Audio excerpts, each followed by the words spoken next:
Science to का अगला topic जिसका नाम है asexual reproduction in multicellular organisms. तो एसेक्सुअल रिप्रोडक्शन मल्टीसेलुलर ऑर्गेनिजम्स में होता है 5 तरीकों से, जो आपको याद करने रहेंगे। वो कौन से मेथड्स हैं। मल्टीसेलुलर में भी एसेक्सुअल रिप्रोडक्शन होता है, मतलब आप बात कर सकते हो थोड़े हायर एनिमल्स और प्लांट्स में किस तरह से एसेक्सुअल रिप्रोडक्शन होता है। सबसे पहला टाइप है फ्रैगमेंटेशन।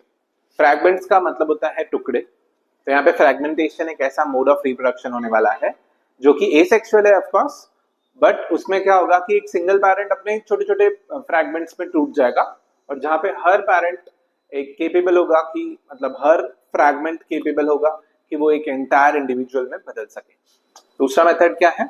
रीजनरेशन, है ना। यू मस्ट हैव हर्ड कि कभी किसी वॉल लिजर्ड में क्या हुआ, वॉल लिजर्ड ने अपनी टेल जो है वो डिस्कार्ड कर दी और वो टेल ऐसा मस्त सा डांस कर रही थी, ठीक है। तो एक्चुअल क्या होता है, ये उनका एक डिफेंस मैकेनिज्म है। जब वॉल लिजर्ड अपने टेल को डिस्कार्ड कर देती है तो ये अपने प्रेडेटर का, अपने शिकारी का ध्यान भटकाने का काम कर रही होती है।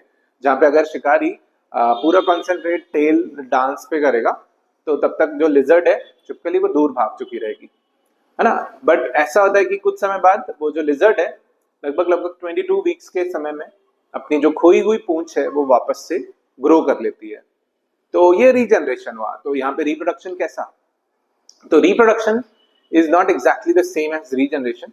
स्टिल इसको किसी किसी ऑर्गेनिज्म में ऐसा होता है जो हम डिटेल में देखेंगे, जो कि रिप्रोडक्शन कर रहे हैं बाय रीजनरेशन।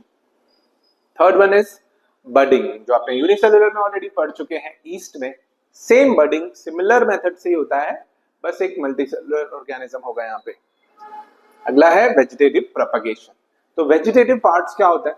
वेजिटेटिव पार्ट्स वो पार्ट्स होते हैं जो एडिबल होते हैं प्लांट्स में, और अगर हम एडिबल पार्ट से such as root, stem, leaf या बर्ड से न्यू प्लांट उगा सकते हैं तो उसे वेजिटेटिव प्रोपगेशन कहते हैं।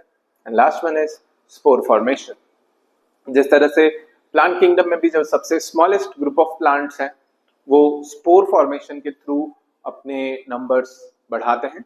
फॉर एग्जाम्पल बारिश के दिनों में आप देखेंगे कि बहुत सारी काई है जो एल्गे है या ब्रायोफाइट्स हैं, ये सब ग्रो होने लगते हैं ऑन ब्रिक वॉल्स, ठीक है। तो ये ब्रिक वॉल्स पे उगने वाली चीजें हैं जो कैसे होती है? क्या किसी ने उनके ब्रिक्स पे, ईंटों पे जाकर किसी ने सीड्स डाले थे? उनके नहीं डाले थे, फिर भी वो कैसे हर बारिश में ग्रो हो जाते हैं। ब्राउन ब्राउन दिखने वाले माउंटेन्स एकदम बारिश आते ही एकदम ग्रीन कैसे हो जाते हैं? तो वहां पे क्या प्रेजेंट होता है? वहां पे बहुत ही स्मॉल स्पोर्स प्रेजेंट होते हैं, जो कि जैसे ही बारिश की बूंदें गिरती हैं उनके लिए फेवरेबल कंडीशन फिर लौट आया, तो फिर वो जर्मिनेट होना शुरू कर देते हैं। तो एकदम शॉर्ट में अगर आपको रिवाइज करना था, तो अगर आपने इतना भी ऑलरेडी पढ़ चुके हैं और अगर आपने इतना भी सुना तो सारी चीजें रिकलेक्ट हो जाएंगी। अदरवाइज अभी हम एक एक को डिटेल में पढ़ने वाले हैं, ठीक है। तो पहला पॉइंट आ जाता है फ्रैगमेंटेशन, जो कि again asexual mode of reproduction है। एसेक्सुअल मतलब सिंगल पैरेंट है या बाय पैरेंट है? सिंगल पैरेंट इन्वॉल्व है, यस। और मल्टीसेलुलर है, मतलब ये एक अमीबा पैरामीशियम जैसा नहीं होगा, ये बड़ा वाला ऑर्गेनिज्म होगा जो कि एसेक्सुअली रिप्रोड्यूस कर रहा है। तो इस तरह का एसेक्सुअल रिप्रोडक्शन देखा जाता है मल्टीसेलुलर ऑर्गेनिजम्स में, जिसे फ्रैगमेंटेशन कहते हैं। और इस तरह के रिप्रोडक्शन में जो बॉडी है पैरेंट ऑर्गेनिज्म की, it breaks up into many fragments, ठीक है। फॉर एग्जांपल आपके पास ऐसा 10 फीट का एक शुगर केन है, ठीक है। अगर हम इस शुगर केन को आप एक प्लांट ऑर्गेनिज्म, है ना, एक लिविंग ऑर्गेनिज्म कंसीडर करें जो कि स्पाइरोगायरा है, तो शुगर केन अगर आप खरीद के घर ले जाते हैं तो आप सामने जो सेलर होता है उसको क्या बोलते हैं, इसके 2 से 3 टुकड़े कर दो और उसको बांध दो, फिर हम ले जाने में इजी होता है। जस्ट इमेजिन करो घर पहुंचते पहुंचते वो हर 2-3 टुकड़े वापस फुल्ली ग्रोन शुगर केन हो गए तो कैसा रहेगा? मस्त है ना, एक के प्राइस में 3-4 मिल गए। बट यहाँ पे सेम मेथड जो है इस पायरोगायरा जैसे फिलामेंचस एल्गे जो है, धागे नुमा शरीर जिनका होता है, फिलामेंचस एल्गे ये ऑक्यूपाई करते हैं, इसी तरह से रिप्रोड्यूस करते हैं। एक इमेजिन करो एक बड़ा सा स्पाइरोगायरा ने क्या किया, अपने फ्रैगमेंट्स कर लिए, छोटे छोटे टुकड़े कर लिए, ठीक है। एंड देन हर फ्रैगमेंट केपेबल है पूरे ग्रोन स्पाइरोगायरा में बदलने के लिए, अपने की तरह बनने के लिए वो केपेबल है। मतलब यहाँ पर अपने ही बॉडी के टुकड़े टुकड़े करके ऑर्गेनिज्म क्या कर रहा है, अपना नंबर बढ़ा रहा है, तो अपना रिप्रोडक्शन कर रहा है। and each fragment starts to live as an independent new organism. Spirogyra की दुनिया में भी उन्हें भी इंडिपेंडेंट जीना है, ठीक है, तो देख सकते हो आप वो भी यही कर रहे हैं।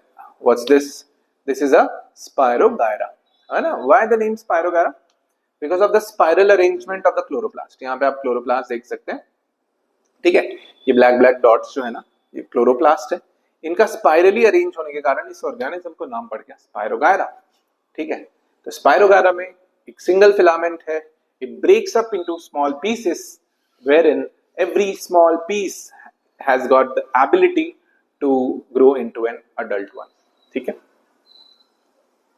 This type of reproduction is seen in algae also. This is Spirogyra. Also in animal kingdom, there is an animal which is like a sponge, which is like a sponge.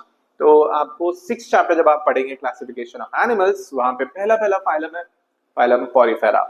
Phylum Porifera का एक organism है जो कि sponge की तरह होता है, इसीलिए उसका नाम है साइकॉन, साइकॉन स्पॉन्ज, ठीक है। ये एक एनिमल है।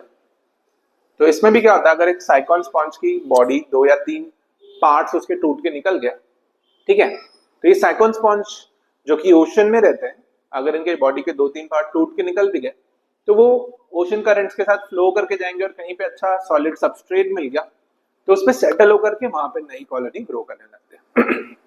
मतलब एक टूटे हुए हिस्से ने पूरा एक कॉलोनी ग्रो कर लिया, है ना। फॉर एग्जाम्पल अगर ऐसा नॉन लिविंग है ना, जो दिखता है ना साइकॉन, ऐसा एनिमल जैसा दिखेगा भी नहीं, ऐसा लगेगा कुछ स्टोन है या कोई पाइप्स है। तो जस्ट इमेजिन एस माउंटेन है, माउंटेन के कुछ पत्थर हमने डायनामाइट लगा के तोड़ दिए और एक उन्हीं पत्थर को नई जगह ले जाके रखा, और वो पत्थर जो छोटे वाले थे जो माउंटेन से टूट के निकले थे पूरे माउंटेन में बदल गए, हम अपने पहाड़ खुद बना रहे हैं, ठीक है। तो यहाँ पे सेम मेथड है जो एक एनिमल जो है कैरी करता है। क्या नाम है उस एनिमल का? साइकॉन। क्या नाम है? साइकॉन। कौन से फाइलम को बिलोंग करता है? Phylum Porifera. पोरीफेरंस में वो आते हैं कि जिनमें बहुत सारे बॉडी में होल्स होते हैं, बहुत सारे पोर्स होते हैं, जस्ट लाइक इन स्पंज, ठीक है। तो whenever there is a plenty of water and nutrients available to the spirogyra को जब भी ढेर सारा खाना पानी मिलता है, और आप सब अब तो समझ चुके रहेंगे ना एनिमल्स की दुनिया में फेवरेबल कंडीशन क्या होता है, ढेर सारा खाना पानी अवेलेबल होना। अगर ये सब अवेलेबल है तो that spirogyra filament grows up very fast, बहुत फटाफट इन सारे फिलामेंट्स का ग्रोथ होता है, and they breaks up into many small fragments, और हर फिलामेंट छोटे छोटे फ्रैगमेंट्स में टूट जाता है, wherein every filament is capable of growing into an adult independent Spirogyra fiber। यहाँ पे आप देख सकते हो ये है parent Spirogyra, it breaks up into 2 Spirogyra, daughter Spirogyras, and then if the body, similarly if the body of the Saicon, ये रहा वो Saicon sponge, ठीक है, जिनमें अगर यहाँ से एक पार्ट, दूसरा पार्ट, तीसरा पार्ट टूट जाता है तो ये सब लाइन ऑफ वीकनेसेस से जहां से वो पार्ट्स टूट गए, every single small fragment is capable of growing into an adult one। जो पार्ट स्प्लिट हुए थे पैरेंटल बॉडी से वो डेवलपमेंट होने लगता है उनका as an adult spirogyra, sorry sycon, ठीक है। दूसरा मेथड क्या है? पहला मेथड समझा सबको, हाँ, क्या होता है फ्रैगमेंटेशन, तो वो आप लोग को लर्न करना रहेगा। दूसरा मेथड आ जाता है रीजनरेशन। रीजनरेशन मीन्स क्या होता है? रीजनरेट कर लेना मतलब वापस से कोई खोया हुआ पार्ट, खोया हुआ बॉडी का ऑर्गन वापस से वापस बना लेना, ठीक है, that is called as regeneration. जिसके एग्जांपल में आपने देखा कि वॉल लिजर्ड जो होती हैं ऐसा कर सकती हैं। क्या आप और 2 ऑर्गेनिज्म का नाम बता सकते हैं जो सेम अपने बॉडी के लॉस्ट पार्ट को फिर से ग्रो कर सकता है, ठीक है, एनिमल होने चाहिए वो। एक मैं आपको बता देता हूं, दूसरा आप सोच करके कमेंट कीजिए। पहला है ऑक्टोपस, ठीक है, पहला है ऑक्टोपस। ऑक्टोपस के जो 8 हाथ पैर होते हैं वो ऑक्टोपस ही डिसाइड करे वो हाथ है कि पैर है। बट अगर उन्हीं 8 हाथ पैर में से अगर 1-2 डिटैच हो जाते हैं, जो कि उसके फ्लेक्सिबिलिटी के कारण वो बहुत पतली पतली जगहों में से निकलते रहता है, कई बार उसके हाथ जो है वो डिटैच हो जाते हैं, तो ऐसे में उसके जो डिटैच्ड हैंड्स हैं वो फिर से रीग्रो हो सकते हैं, मतलब उसमें एबिलिटी है रीजनरेशन की। पर ये तो हुआ regeneration. For example if I am octopus, मेरा एक हाथ अगर निकल गया तो हाथ ग्रो हो जाएगा ना, तो ऑर्गेनिज्म नया तो नहीं बना, यहाँ पे रिप्रोडक्शन थोड़ी हुआ। ऐसा तो नहीं हुआ कि मेरे है ना बॉडी में हाथ आ गया और जो मेरा हाथ निकला था उसको बॉडी आ गई, ऐसा तो नहीं होगा। सेम है ऑक्टोपस में या वॉल लिजर्ड में, छिपकली में ऐसा तो नहीं होगा ना। छिपकली में आपने मान लो आपने जोर से हिट किया एक छिपकली को, उसकी पूंछ निकल गई, तो छिपकली को पूंछ आ जाएगा, बट पूंछ को छिपकली वापस नहीं आने वाली है। तो एक से दो छिपकली हुई क्या? नहीं। तो काय का रिप्रोडक्शन? अगर ऐसा नहीं हो रहा तो काय का रिप्रोडक्शन? तो यहाँ पे एक लाइन दी गई है टेक्स्ट बुक में कि reproduction is not exactly the same as regeneration. Sorry, regeneration is not exactly the same as reproduction. Still एक ऑर्गेनिज्म है जिसने इसमें महारत हासिल कर ली है। कौन है वो? तो इसने तो नहीं की है, बिकॉज इसका टेल वापस से एक लिजर्ड में ग्रो नहीं होता। तो you may have known that wall lizard breaks up and discards it some part of the body, part of the tail in emergency situation, जब उसको डर लगता है। तो discarded part is regenerated after a period. कितना समय लगता है? लगभग 22 हफ्तों का समय लगता है। बट अंडर सर्टेन कंडीशन एक एनिमल है जिसका नाम है प्लेनेरिया। क्या है? Planaria. It breaks up into two parts. ये दो हिस्सों में टूट जाए अगर किसी कंडीशन के कारण, अगर ये दो हिस्सों में टूट जाए, and each part regenerates remaining part of the body. For example इसके दो हिस्से या तीन हिस्से हो गए, हेड अलग, ट्रंक अलग, टेल अलग। हेड अलग, ट्रंक अलग, टेल अलग। तो जो हेड है ना, उस हेड को ट्रंक और टेल आ जाएगा, जो ट्रंक है ना उसको हेड और टेल आ जाएगा, और जो टेल है उसको ट्रंक और हेड आ जाएगा। मतलब वो एक सिंगल प्लेनेरिया से तीन प्लेनेरिया में बट गया, तीन टुकड़े होते तीन प्लेनेरिया में बट गया। बट यहाँ पे ये भी है कि इसको रिप्रोड्यूस करने के लिए इंतजार करना पड़ता है कि कोई आके इसे बॉडी में इसके बॉडी पार्ट्स को ब्रेक करे तो ही ये रिप्रोड्यूस कर पाएगा, वॉलंटरली नहीं कर पाता। तो यहाँ पे राइटली कहा गया है कि regeneration is not the same as reproduction. ठीक है, still it is considered as a mode of reproduction in asexual reproduction in multicellular. ठीक है, अगला कौन सा आ जाता है? बडिंग आ जाता है। बडिंग आपने ऑलरेडी ईस्ट में पढ़ चुके हैं। सेम बडिंग शो करता है हाइड्रा। कौन शो करता है? हाइड्रा। तो यहाँ पे आप हाइड्रा की प्लांट ना बॉडी देख सकते हैं। यहाँ पर आप देख सकते हैं ढेर सारे टेंटिकल्स है हाइड्रा को। जिस तरह से स्कॉर्पियो के ना टेल के एंड में स्टिंग होता है ना, स्टिंगिंग अपैरेटस होता है जिससे वो डंक मार सकता है। इसी तरह से सेम हाइड्रा के भी टेंटिकल्स के टिप में ना बहुत ज्यादा स्टिंगिंग अपैरेटस होता है जो अपने प्रे को मतलब टॉक्सिन्स रिलीज करने के लिए यूज किया जाता है अपने शिकार को मारने के लिए। ठीक है, एंड देन ये लोग रिप्रोड्यूस कैसे करते हैं? तो in case of an hydra, ठीक है, under favourable condition at a specific part of its body एक आउटग्रोथ होने लगता है। हाइड्रा अंडर स्पेसिफिक कंडीशन इसकी बॉडी का एक स्पेसिफिक पार्ट आउटग्रो होने लगता है and by repeated cell division, जैसा कि माइटोसिस में होता है, and of regenerative cell of the body, this outgrowth is initially called as a bud। शुरू में उसी आउटग्रोथ को हम क्या कहते हैं? बड कहते हैं। बट प्रोग्रेसिवली ग्रो होते रहता है, धीरे धीरे समय के साथ बड जो है वो ग्रो होते रहेगा and finally forms a small hydra, जैसे कि यहाँ पे डायग्रामेटिकली बताया जाएगा। देखो ये रहा हमारा पैरेंट हाइड्रा। पैरेंट हाइड्रा के स्टॉक जो है ना, स्टॉक स्टेम, उसके बेस से एक स्मॉल आउटग्रोथ होने लगेगा जिसे वी कॉल एज अ बड। ठीक है, प्रोग्रेसिवली इवेंचुअली धीरे धीरे क्या होगा, जैसे जैसे ये स्पाइड है ना हाइड्रा जो है और न्यूट्रिशन हासिल करेगा और खाना पीना खाएगा, ये जो पार्ट है ये धीरे धीरे एक मिनिएचर से हाइड्रा में कन्वर्ट हो जाएगा। ठीक है, ये जो बॉडी कैविटी होती है यहाँ पे, ये जो है ना बॉडी लेयर्स हैं पैरेंट हाइड्रा के, वो मिनिएचर हाइड्रा से कंटिन्यूअस होते हैं। इनफैक्ट यहाँ पे एक सिंगल माउथ होता है।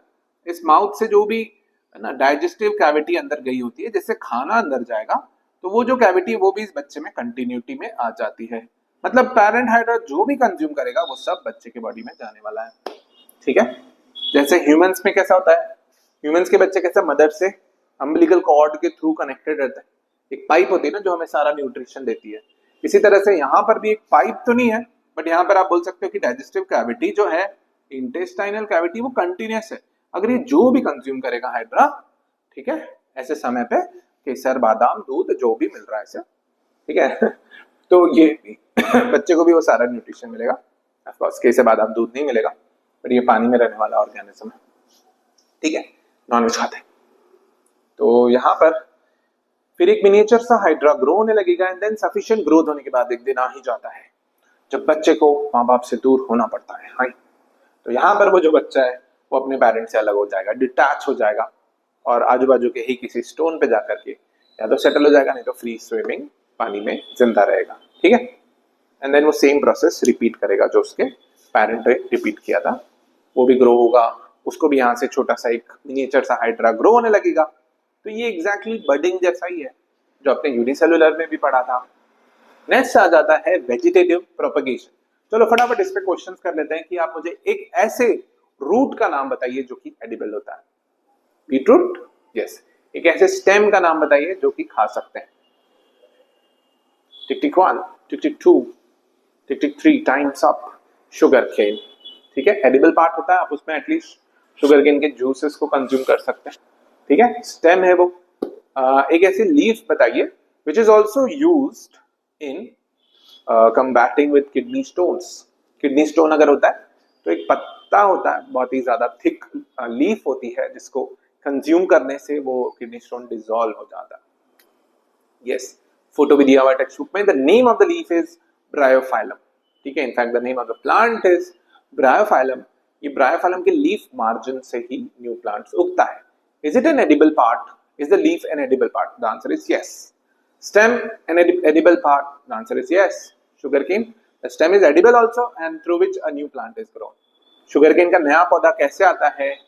तो एक न्यू प्लांट शुगरकेन का आने के लिए शुगरकेन में जितने भी नॉट्स होते हैं ना, उसको अगर आप थोड़ा सा पानी में या मिट्टी में रखोगे तो आप देखोगे अपने आप ग्रो होना शुरू हो जाएंगे, है ना। इनफैक्ट कैसे करते हैं, तो नॉट को दोनों तरफ से कट कर लेते हैं और नॉट को छोटे छोटे जगहों पर मिट्टी में एट रेगुलर इंटरवल मिट्टी में डाल देते हैं। हर नॉट से एक नया प्लांट आ जाता है। मतलब वो एडिबल पार्ट भी है और उसी से न्यू प्लांट आ रहा है। ब्रायोफाइलम में लीफ एडिबल पार्ट भी है और उसी से न्यू प्लांट आ रहा है। ठीक है, बीटरूट में बीटरूट एडिबल पार्ट भी है और उसी से न्यू प्लांट आ रहा है। तो जब एक नया प्लांट एडिबल पार्ट से बनाया जा सके, वेजिटेटिव पार्ट से बनाया जा सके, such as root, stem, leaf and bud, एक न्यू प्लांट जब एक वेजिटेटिव पार्ट से बनाया जा सके, रूट, स्टेम, लीफ एंड बड, तो उसे हम कहते हैं वेजिटेटिव प्रोपगेशन। क्या कहते हैं? Vegetative propagation. अब वेजिटेटिव प्रोपगेशन देख लेते हैं यहाँ पे क्या दिया हुआ। तो very beautiful picture of Bryophyllum, बहुत ही अच्छा ग्रोन हुआ है, पक्का बहुत ही न्यूट्रिशियस होगा। एआई जनरेटेड इमेज नहीं है, ये ओरिजिनली ऐसे ही होता है।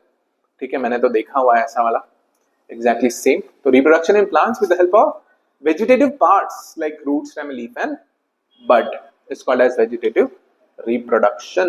Vegetative propagation in potatoes is performed with the help of eyes present on the tuber. जो पोटैटो स्टेम ट्यूबर होता है एक्चुअली, इसमें जो आईज प्रेजेंट होती है ना, यहाँ पे आप डिप्रेशन देख सकते हो अलग अलग जगह पे, उन्हें आय कहते हैं। और आय जो है ना, जैसे इनको मॉइस्चर मिलता है तो ये अपने आप ग्रो होने लगता है। आप इसे किचन में ग्रो कर सकते हो अपने, बस पोटैटो को एक यूटेंसिल में पानी डाल के रख देना है, आप देखेंगे अपने आप ग्रो होने लगेगा। ठीक है, इवन स्वीट पोटैटो को भी कैसे ग्रो करता है, तो आप स्वीट पोटैटो का एक आधा हिस्सा जो है वो पानी से बाहर रखना और आधा हिस्सा पानी में डुबा के रखना, तो आप देखोगे रूट्स अपने आप आने लगेंगे। ठीक है, तो यहाँ पर जो यहाँ पे डिप्रेशंस होते हैं ट्यूबर पे, ठीक है, तो वो एक न्यू प्लांट को ग्रो करते हैं। तो अगर इसी पोटैटो को यहाँ से कट करके आप एक अलग जगह लगा देंगे, ये वाले ग्रोइंग पार्ट को अलग जगह लगा देंगे, तो दो अलग जगह प्लांट हो जाएंगे। 4 जगह आईज है उसमें, तो 4 अलग प्लांट आते हैं। इस तरह से एक सिंगल पोटैटो से बहुत सारे पोटैटोस हो जाते हैं। ठीक है, whereas in Rhizophilum it is performed with the help of buds present on the leaf margin. Leaf margin पे, ये जो यहाँ पे आपने देखा, ये जो लीफ मार्जिनल एरिया है, लीफ मार्जिन पे छोटे छोटे बर्ड्स आने लगे हैं। इसको यहाँ से तोड़कर अगर अपने मिट्टी में नई जगह लगा दिया, वहां पे एक नया प्लांट आ जाएगा। ये एक नया प्लांट है, ये नया प्लांट है। सोचो ना, एक सिंगल लीफ से कितने सारे प्लांट्स हो जा रहे हैं। ठीक है, इन केस ऑफ प्लांट जैसे शुगर केन एंड ग्रासेस, ये रहा शुगर केन, यहाँ पे से आप देख सकते हो ये सब नॉट्स है। यहाँ पे एक न्यू प्लांट के आने की शुरुआत भी हो चुकी है। तो ये सब मोनोकॉट्स हैं। इनफैक्ट ये जो नॉट्स है, इनको कट करके अपर और लोअर पार्ट से कट करके, जो इंटरनोड वाला पार्ट है, ये जो नॉड है, इसको हम मिट्टी में लगा देते हैं, तो एक नया प्लांट आ जाता है। बताओ, एक सिंगल शुगर केन में 8 से 10 ऐसे नॉट्स होंगे, तो मतलब हर एक प्लांट से हम 8 से 10 शुगर केन बना सकते हैं। एंड अगर आप 10 से मल्टीप्लाई करें तो 100 से 1000, 10 से 100 ऐसे बढ़ते रहते हैं। दीज आर ऑल्सो ग्रासेस, जो भी अपने आप, है ना, वेजिटेटिवली प्रोपगेट करते रहते हैं। प्लांट्स जैसे कैरेट, रेडिश, ये देखो, ये एस्पैरागस है, शतावरी, कहते हैं इसके 100 यूजेस होते हैं। तो प्लांट जैसे कैरेट हो गया, रेडिश हो गया, ये लोग भी वेजिटेटिव प्रोपगेशन परफॉर्म करते हैं। यहाँ पे आप देख सकते हो कैरेट, जो कि पूरी तरह से उगने भी नहीं दिया लोग ने, उखाड़ दिया फोटो खींचने के लिए, बेवकूफ। तो असेक्सुअल रिप्रोडक्शन इन मल्टीसेलुलर में अगला आ जाता है स्पोर फॉर्मेशन। इसको तो प्रैक्टिकली भी आपने देखा रहेगा या आप परफॉर्म कर भी सकते हैं, जहाँ पे क्या करना है, ये लोग ने तो बहुत ही अच्छा वाला बोला है कि ब्रेड लेके सिंपली पानी स्प्रे करके रख दो तो भी रिजल्ट आएगा, काफी टाइम लगेगा, बट अगर आपको इम्पैक्ट जो है रिजल्ट है एक्सपेरिमेंट का 3 दिन में चाहिए, तो आप इस ब्रेड को थोड़ा आधा चबाओ, चबा के बाहर निकाल के रख दो। थोड़ा गंदा लगे सुनने में, बट ये क्विक रिजल्ट के लिए जरूरी है। सलाइवा देना, इससे क्या होगा ना, सलाइवा होने से डाइजेशन जो है ना ब्रेड का बहुत जल्दी होगा। जितना जल्दी डाइजेस्ट होगा उतना जल्दी फंगल स्पोर्स ग्रो होने लगेंगे। तो हवा में तो उड़ते ही रहता है हर जगह, तो फंगल बॉडी इसमें ग्रो होने लगेगा। यही एक्टिविटी में ये लोग बोल रहे हैं, take a piece of wet bread और bhakri and keep it in a humid place. अब इसको धूप में मत रख देना ले जाके, कि सर ने बोला एक्सपेरिमेंट करने, फिर ले जाके टेरेस पर रख दिए तो सूख ही जाएगा ना वो, फिर नहीं दिखेगा आपको। आपको इसको एक डैम्प प्लेस पे रखना है जहाँ पे नमी भी रहे, मॉइस्चर रहे, थोड़ा सा ह्यूमिडिटी भी ज्यादा रहे, and fungus will grow on it with in 2-3 days। Colour देख तो चेंज होने लगेगा। ये फंगस जो है इसे ब्रेड मोल्ड या म्यूकर कहते हैं। इसके ऊपर जो ब्लैक पार्ट देख रहे हो इसे स्पोरेंजियम कहते हैं। ये नए फंगस कैसे बनाएगा, ये इनके जो ये थ्रेड लाइक पार्ट दिख रहे हैं ना, ये व्हाइट, ये इनके थ्रेड लाइक पार्ट है जिन्हें हाइफे कहते हैं। एक बार हाइफे पूरी तरह से ग्रो होता है तो उसके टॉप पे ये लोग अपने इनविजिबल स्पोर्स बनाते हैं, जिन्हें हम उस टॉप वाले पार्ट को स्पोरेंजियम कहते हैं, ठीक है। एंड देन उसके अंदर ढेर सारे स्पोर्स होते हैं। जैसे ही स्पोरेंजियम स्पोर्स से भर जाता है ये बर्स्ट होता है, और ऐसा एनवायरमेंट में ढेर सारे स्पोर्स रिलीज होते हैं। ये जहां कहीं पे भी जाकर सेटल होते हैं वहां पे एक नया फंगल कॉलोनी ग्रो हो सकता है।